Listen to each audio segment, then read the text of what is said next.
ভাইয়া বিশ্বাস করো, আমি শুধুমাত্র তোমার আর রূপের বিয়ে দিতে চেয়েছিলাম। আর কোনো কিছু চাইনি। তুই কতদিন ধরে রিফাতের সাথে যুক্ত ছিলি, আর ওকে পেলি বা কিভাবে?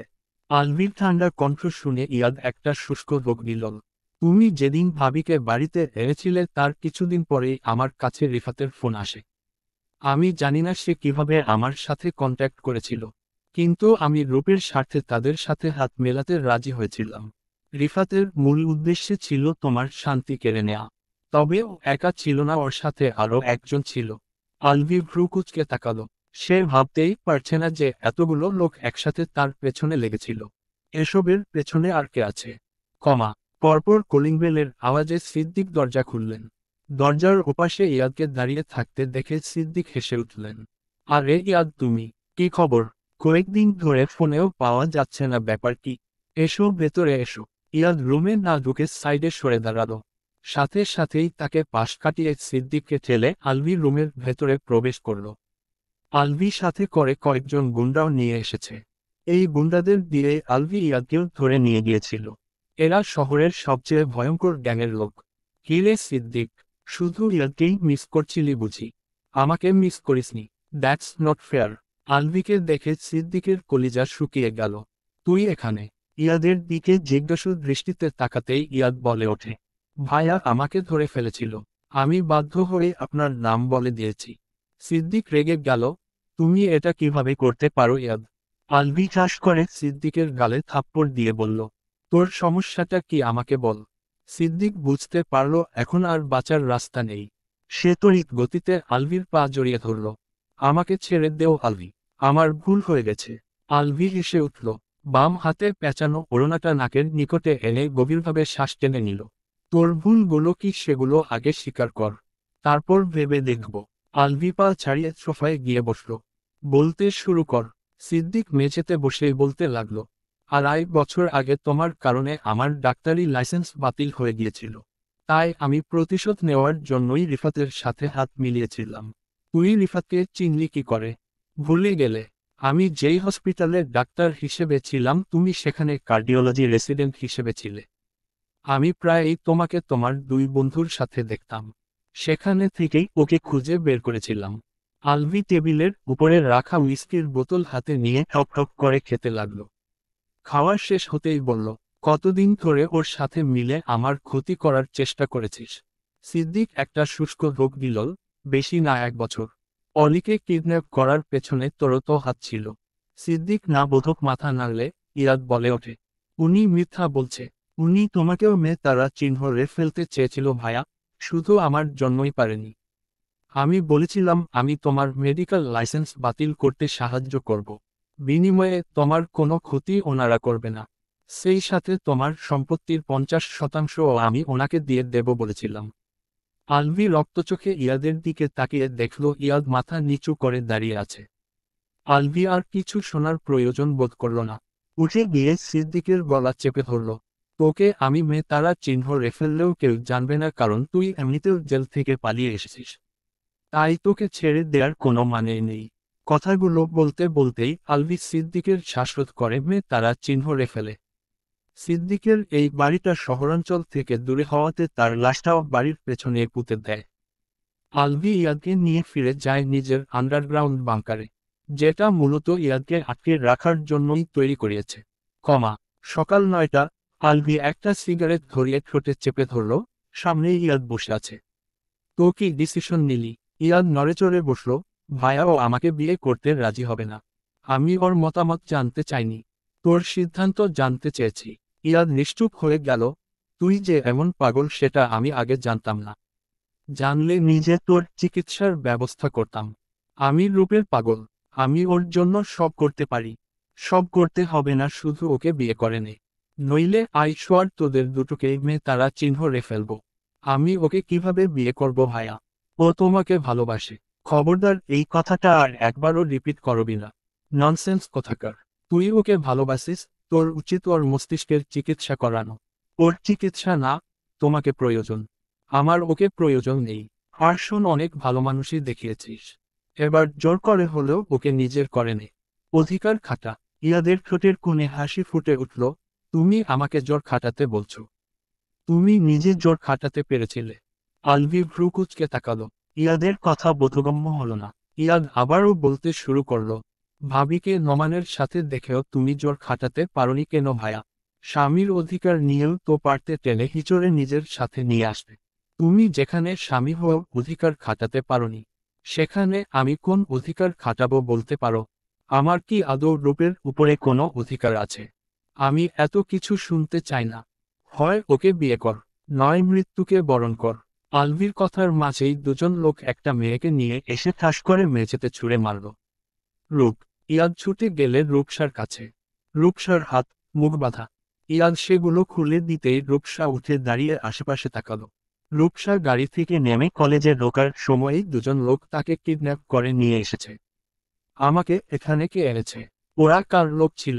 আলভি সিগারেটের অবশিষ্ট অংশটা ফেলে দিয়ে বলল, আমি এনেছি। সেদিন তোর প্রাপ্য শাস্তিটা তোকে দিতে পারিনি, তাই আফসোস হচ্ছিল।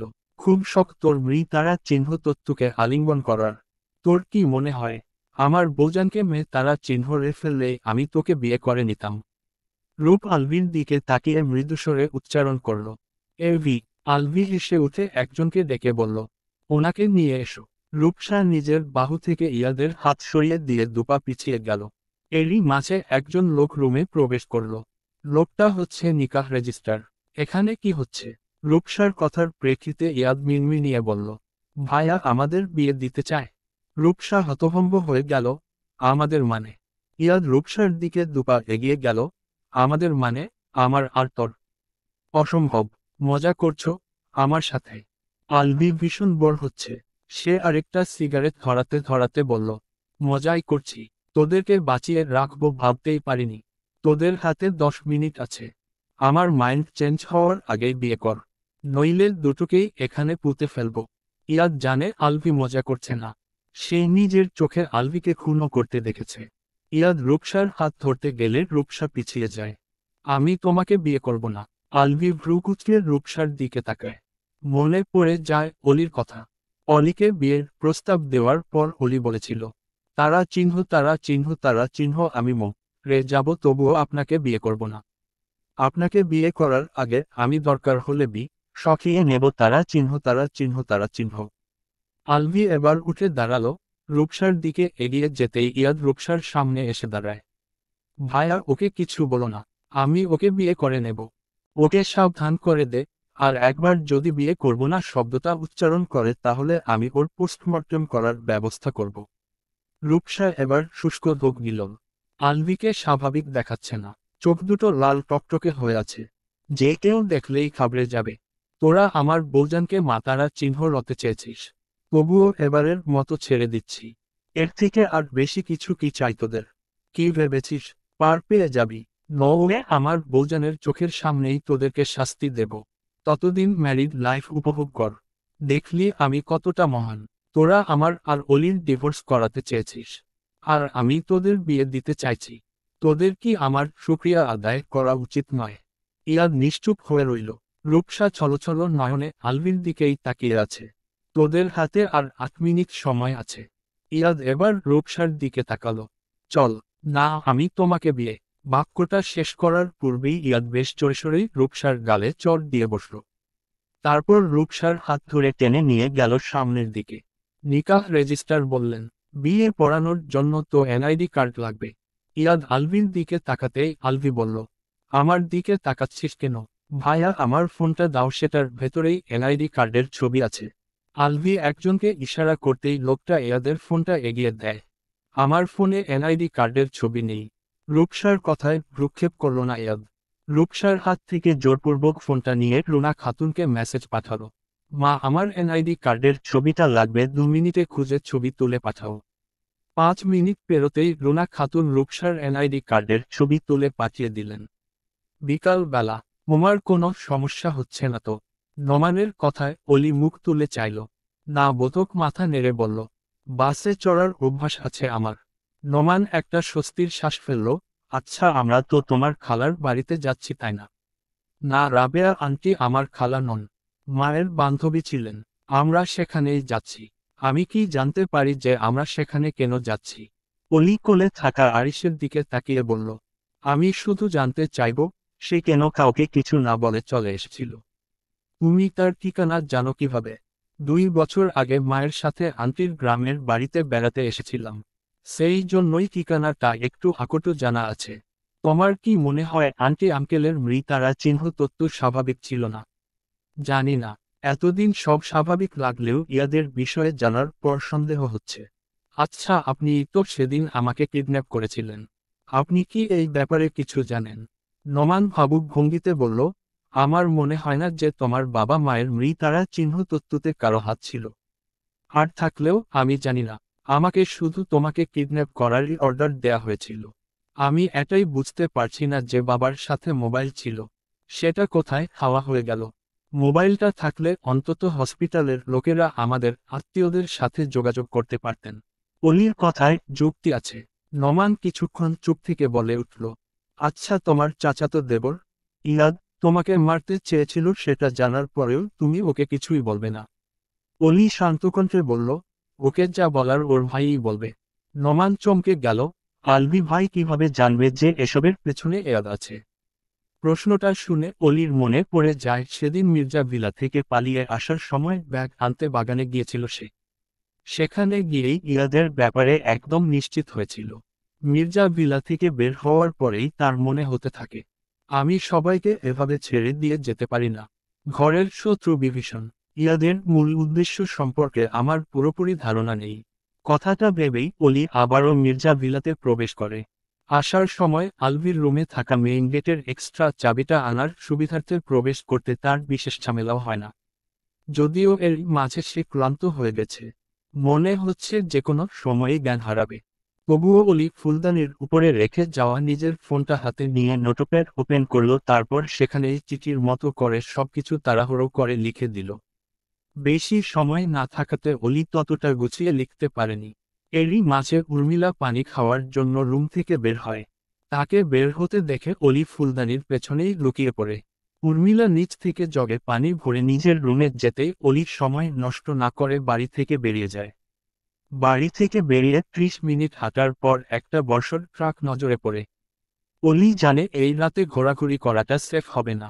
তার উপর শরীরের দুর্বলতাও জানান দিচ্ছে এখন আর সম্ভব নয়। অলি ব্যাগটা কাঁধে ঝুলিয়ে অরুণার সাহায্যে আরিশকে নিজের সাথে বেঁধে নিল। তারপর ট্রাকের পেছনে চেপে বসল। সেটা ছিল মূলত পাটবাহী ট্রাক। অলি সেখানে বসে থাকতে থাকতেই ঘুমিয়ে যায়। সকালে পানির ঝাপটায় তার ঘুম ভাঙে। অলি তাকিয়ে দেখে একজন বয়স্ক লোক দাঁড়িয়ে আছে। এই মেয়ে কেডা তুমি? গাড়ির মধ্যে কি করো? অলি দ্রুত মাথা নেড়ে গাড়ি থেকে নেমে গেল। চারপাশে আলো ফুটে গেছে। আশেপাশে তাকিয়ে দেখল সে রেল স্টেশনের কাছাকাছি আছে। একটা স্বস্তির শ্বাস ফেলে অলি হাঁটা ধরল, কিন্তু লোকেদের নজর দেখে সে থমকে গেল। তার পায়ে জুতো নেই, জামাটাও নোংরা হয়ে গেছে, সেই সাথে প্রচুর ক্ষুধা লেগেছে। অলি এবার না পেরেই একটা দোকানে গিয়ে জিজ্ঞেস করল, আশেপাশে কোথাও টাকা তোলার সিস্টেম আছে? দোকানদার অলিকে ইশারায় একটা বুতো দেখিয়ে দিলেন। অলি সেদিকে এগিয়ে গিয়ে প্রথমবারের মতো টাকা তুলল। সে টাকা তুলতে চায়নি, কিন্তু এভাবে সে ক্ষুধার তাড়নায় মারা যাবে। এছাড়া আর উপায় নেই। অলি ক্রেডিট কার্ড সমেত টাকাগুলো ব্যাগে না রেখে নিজের কাছেই রাখল। স্টেশনে অনেক সময়ই ব্যাগপত্র ছিনতাই হয়ে যায়। তাকে সতর্ক থাকতে হবে। অলি সেখানে থেকে বেরিয়েই প্রথমে মার্কেটে ঢুকল। নিজের জন্য বোরকা, নিকাব আর আরিশের জন্য প্রয়োজনীয় সামগ্রী কিনল। তারপর খাওয়া দাওয়ার জন্য রেস্টুরেন্টে গিয়ে বসল। যদিও অলি বেশি কিছুই খেতে পারল না, খুবই সামান্য পরিমাণের খেল। আরিশের জন্য হলেও তাকে শেষ পর্যন্ত লড়াই করতে হবে। এরই মাঝে সিদ্ধান্ত নিল সে সিলেটে যাবে, তার মায়ের বান্ধবীর বাড়িতে। এছাড়া অন্য কোথাও গেলে আলভি খুব সহজেই তাকে পেয়ে যাবে। যেই ভাবা সেই কাজ। অলি টিকিট কেটে ট্রেনে উঠে বসল। অলির কথাগুলো শুনে নোমান কিছুটা স্বস্তি পেল। অলির দেয়া ঠিকানা অনুযায়ী রাবেয়া আক্তারের বাড়ি এখান থেকে বেশি দূরে নয়। সন্ধ্যার আগেই অলি আর নোমান রাবেয়া আক্তারের বাড়িতে এসে পৌঁছায়। দরজায় নক করতেই এক তরুণী দরজা খুলে দেয়। দরজা খুলে অলিকে দেখে তরুণীটি ভীষণ আনন্দিত হয়ে গেল। আরে অলি, তুমি? হ্যাঁ রা আপু, কেমন আছো? আলহামদুলিল্লাহ ভালো আছি, ভেতরে এসো। অলি আর নোমান ড্রয়িং রুমে এসে বসতেই রা মাকে ডাকতে লাগলো। ও মা, দেখে যাও কে এসেছে। রাবেয়া আক্তার কিচেন থেকে বেরিয়ে অলিকে দেখেই অপ্রস্তুত হয়ে পড়লেন।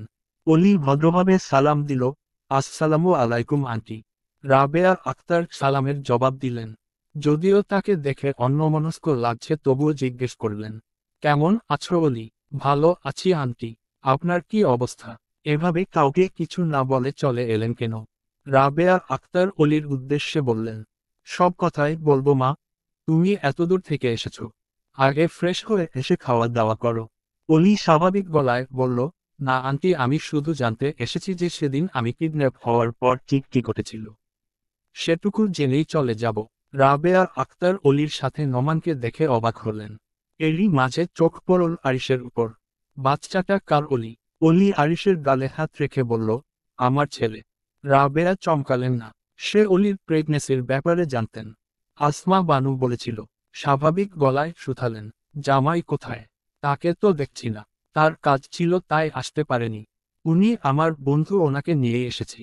রাবেয়া আক্তার নোমানকে উপর নিচ পরখ করে বললেন, আরে এনাকে নিয়েই তো সেদিন তোমার আর জামাইয়ের মাঝে ঝামেলা হয়েছিল তাই না? অলি অস্বস্তিতে পড়ে গেল, মিনমিনিয়ে বলল, সেদিন আলোর বাবা ভুল বুঝেছিলেন। এখন সত্যিটা জানেন। রাবেয়া আক্তার মুখে হাসি টেনে বললেন, আজকে তোমাদেরকে কিছুতেই যেতে দিচ্ছি না। সেদিনের ব্যাপারে সবকিছু বলবো, কিন্তু তার আগে ফ্রেশ হয়ে খাওয়া দাওয়া করে নিও। রা এগিয়ে এসে অলির হাত ধরল, মা ঠিকই বলেছে, তুমি আমার সাথে চলো। অলি আর না করতে পারল না, রার সাথে চলে গেল। এই বাড়িতে রাবেয়া আক্তার নিজের ছোট ভাই আর দুই মেয়েকে নিয়ে থাকেন। নোমানকে সে ভাইয়ের রুমটাই দেখিয়ে দিলেন। তারা চিহ্ন, তারা চিহ্ন, তারা চিহ্ন। আপু বাবুটা এত সুন্দর কেন? রিদির কথা শুনে রা হাসল। রিদি হচ্ছে রার ছোট বোন, ক্লাস 6-এ পড়ে। আর রা এবার ইন্টার সেকেন্ডে ইয়ারে উঠেছে। রা আরিশের গায়ে কাঁথা টেনে দিয়ে বলে, অলি দেখতে সুন্দর তো, তাই ওর বেবিও সুন্দর। রিদি কিছুটা ভাবুক ভঙ্গিতে বলল, কিন্তু বাবুটা মোটেও অলি আপুর মতো দেখতে না। অলি হাত মুখ ধুয়ে বেরিয়ে এসে রিদির কথা শুনতে পায়, তবে কিছুই বলে না। আচ্ছা আপু, তোমার বিয়ে হয়ে গেলেও কি এই বাবুটার মতো তোমারও একটা বাবু হবে?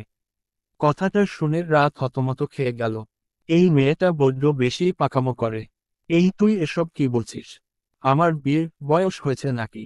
রিদি মুখ বাঁকালো, তুমি তো অলি আপুর থেকে বড় ক্লাসে পড়, তবুও তোমার বয়স হয়নি বলছো। একটা চর খাবি, যা গিয়ে পড়তে বস। এরকম করো কেন আপু? একটা বিয়ে করে নেও না। আমারও এরকম একটা বাবু চাই। তোর বাবু লাগলেই তুই এই বিয়ে করে নে না, তাহলে আমার বিয়ে দিয়ে দেও। আমার একটা বাবু চাই। রার এবার ভীষণ হাসি পেল, বোকা মেয়ে। বেবি শুধু দেখতেই সুন্দর হয়, পালতে বহুত কষ্ট। কিরকম কষ্ট? এই বেবিকে গোসল করাতে হয়, খাওয়াতে হয়, ঘুম পাড়াতে হয়। রা আরও কিছু বলতে যাবে তার আগেই কেউ বলে ওঠে, বেবির হাগুমুতুও পরিষ্কার করতে হয়।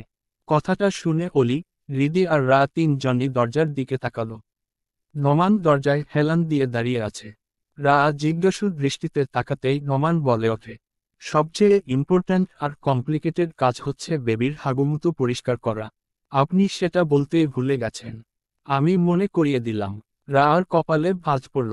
লোকটাকে কথার মধ্যে বা হাত ঢুকাতে কে বলেছে সেটাই বুঝতে পারছে না। শুনুন, আমি বলতে ভুলে যাইনি। উল্টো আপনি চেঁচে পড়ে বলতে এসেছেন। নোমান কথা বাড়ালো না। অলির সামনে এসে দাঁড়ালো। আন্টি ডাকছে, চলো। অলি মাথা নেড়ে আরিশকে কোলে তুলে হাঁটা ধরল। খাওয়া দাওয়া শেষে রাবেয়া আক্তার বলতে শুরু করলেন, সেদিন অলি কিডন্যাপ হবার পর ভাই অনেক অসুস্থ হয়ে যান। এরই মাঝে আসমাও অপারেশন চলাকালীন মারা যায়। খবরটা শোনামাত্রই ভাইয়ের অবস্থা আরও খারাপ হতে শুরু করল। আমি তাকে সেই হসপিটালে ভর্তি করি, কিন্তু শেষ রক্ষা আর হয় না। ভাইয়ের ফোন তখন আমার কাছেই ছিল। এরই মাঝে একজন লোক এসে আমাকে ভয় ভীতি দেখাতে শুরু করে।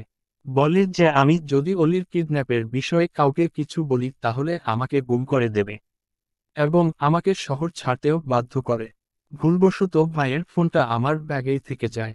পরবর্তীতে ভয় পেয়ে আমি সেটা ফেলে দিয়েছিলাম। সবকিছু শোনার পর অলি স্তব্ধ হয়ে গেল। চোখের কার্নিশ বেয়ে এক ফোঁটা জল গড়িয়ে পড়তেই খুব সন্তর্পণে মুছে নিল। আমাকে ক্ষমা করে দিও অলি। সেদিন আমার পালিয়ে আসাটা উচিত হয়নি। আমার পুলিশের কাছে যাওয়া উচিত ছিল। অলি হাসার চেষ্টা করে বলল, না আন্টি, আমি এখানে আপনার কোনো দোষ দেখছি না। তারা চিহ্ন, তারা চিহ্ন, তারা চিহ্ন। রাত 9টা। ইয়া ধীর পায়ে বাড়ির ভেতরে ঢুকল। তার একপাশে রূপসা, মুখটা ফ্যাকাশে। জনকে পাশাপাশি দাঁড়িয়ে থাকতে দেখে বাড়ির ভেতরের বাতাস মুহূর্তে ভারী হয়ে গেল। কারো মুখে কথা নেই, কিন্তু চোখগুলো বিস্ময় স্থির হয়ে আছে তাদের দিকে। সবার দৃষ্টি এড়িয়ে হনহন করে ভেতরে ঢুকে গেল আলভি। মুখাবয়ব বরাবরের মতোই অনুভূতিশূন্য। ড্রয়িং রুমে ঢুকেই ভারী শরীরটা ছুঁড়ে দিল সোফার উপর। কুশনের চাপা শব্দ চারপাশের নিস্তব্ধতা ভাঙল ক্ষণিকের জন্য। হঠাৎ ছেলেকে চোখের সামনে পেয়ে নুরুন্নাহার আর নিজেকে সামলাতে পারলেন না। কাপা হাতে ছেলেকে জড়িয়ে ধরে হাউমাউ করে কেঁদে উঠলেন। বাবা, কোথায় ছিলি? এরকমটা কেউ করে? ইয়ামিন মির্জা ব্যস্ত কণ্ঠে বললেন, তুই ঠিক আছিস তো? ইয়াদ হ্যাঁ বোধক মাথা নেড়ে মায়ের উদ্দেশ্যে বলল, আমি তোমাদের সামনে আসার সাহস পাচ্ছিলাম না মা। আসলে আমি অনেক বড় একটা অন্যায় করে ফেলেছি। ইয়াদের কথায় নুরুন্নাহার কান্না থামিয়ে সোজা হয়ে দাঁড়ালেন। একবার রূপসার দিকে গভীর চোখে চেয়ে ফের ইয়াদের পানে তাকালেন। কি করেছিস তুই? ইয়াদ ফ্লোরের দিকে তাকিয়ে বলল, আমি রূপকে বিয়ে করেছি মা। কথাটা যেন বজ্রপাতের ন্যায় নুরুন্নাহারের মাথায় আঘাত হানল। হি, তুই মজা করছিস আমার সাথে? রূপসা এবার জড়সড় হয়ে দাঁড়ালো। ছোট মামি তাকে আগে থেকেই ততটা পছন্দ করে না। আর এখন তো। ইয়ামিন মির্জা ইয়াদকে টেনে অন্য সাইডে নিয়ে গেলেন। তোর মাথা খারাপ হয়ে গেছে। কি বলছিস এসব? আমি সত্যি বলছি বাবা। নুরুন্নাহার দুপা পিছিয়ে গেলেন। একই করে ফেলল তার ছেলে। শাহনাজ বেগম সহ বাড়ির বাকি সদস্যরাও স্তম্ভিত হয়ে দাঁড়িয়ে আছে। নুরুন্নাহার এবার চিল্লিয়ে উঠলেন, এটা তুই কি করলি হতভাগা? একটা বন্ধ্যা মেয়েকে বিয়ে করে নিয়ে এলি। কথাটা শুনে রূপসা দাঁড়িয়ে থাকার ক্ষমতা হারিয়ে ধপ করে ফ্লোরে বসে পড়ল। এই কথাটা এতটা ভারী কেন? যতবার শোনে ততবারই ভারসাম্য হারিয়ে ফেলে। ততবারই মনে হয় প্রথমবার শুনছে। আলভি একমনে ফোনের স্ক্রিনের দিকে তাকিয়ে আছে। ফোনের স্ক্রিনে হাস্যোজ্জ্বল মেয়েটিকে শতবার দেখলেও যেন চোখ ভরে না। তার মনে পড়ে যায় সেদিনের কথা, যেদিন সে অলিকে নিয়ে এবাড়ির চৌকাঠে পা রেখেছিল। সেদিন অলির পেটে আরিশ ছিল। আর আজ রূপসাও বউ হিসেবে এই একই চৌকাঠে পা রেখেছে, তবে বন্ধ্যাত্ব নিয়ে। আলভি এই দৃশ্যগুলো এনজয় করার জন্যই তো বাঁচিয়ে রেখেছে ওদের। পুরো 1 ঘন্টা যাবৎ বাকবিতণ্ডার শেষে অবশেষে ইয়াদ সবাইকে বুঝিয়ে শুনিয়ে রূপসাকে নিয়ে ভেতরে প্রবেশের অনুমতি পেয়ে যায়। নুরুন্নাহার আর কি বা করবেন? একমাত্র ছেলে রেগেমেগে চলে গেলে। সে অবশ্য জানে ইয়াদ উপরে উপরে হাসিখুশি দেখালেও ভেতরে ভেতরে ভীষণ জেদি।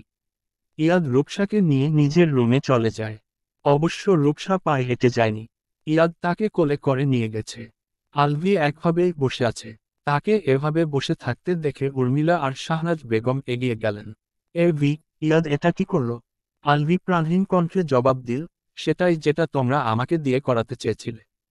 উর্মিলা মাকে থামিয়ে দিয়ে ভাইয়ের কাঁধে হাত রাখল। ভাইয়ার ডিনার করে নিবি আয়। আমি খেয়ে এসেছি। উর্মিলার একটা শ্বাস ফেলে ভাইয়ের দিকে তাকালো। কি খেয়েছিস? তোর কি মনে হচ্ছে না ইদানিং তুই একটু বেশি ওসব খাচ্ছিস? কোন সব? শাহনাজ বেগম আফসোসের সুরে বললেন, তুই এরকম না করে বউকে খোঁজার চেষ্টা কর। মেয়েটা অভিমান করে চলে গেছে।